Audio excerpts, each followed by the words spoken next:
দখলদার ইসরায়েলের সামরিক অবকাঠামো লক্ষ্য করে মঙ্গলবার রাতে ব্যাপক হামলা চালিয়েছে ইরান। এর মধ্যে অন্যতম ছিল নেভাতিম বিমান ঘাঁটি।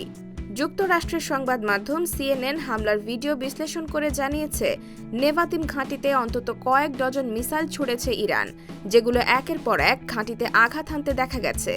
সংবাদ মাধ্যমটি জানিয়েছে, তারা যে দুটি ভিডিও বিশ্লেষণ করেছে সেগুলোর মধ্যে একটি ধারণ করা হয়েছে আরাত আন নাকাব শহর থেকে। এটি বিমান ঘাঁটির ঠিক দক্ষিণ দিকে অবস্থিত।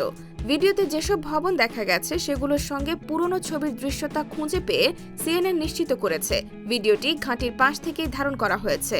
ওই সময় আরও দেখা যায়, মিসাইল ঠেকানোর একটি প্রতিরোধী মিসাইল ব্যাটারি থেকে ছুটছে ইসরায়েলি বাহিনী। এছাড়া ঘাঁটি কন্ট্রোল টাওয়ার ভিডিওতে দেখা যাচ্ছিল। ঠিক তখনই ঘাঁটিতে মিসাইল পড়তে থাকে এবং সেগুলো বিস্ফোরিত হতে থাকে। এরপর ওই ঘাঁটি থেকে ধোঁয়ার কুণ্ডলী বের হওয়া শুরু করে।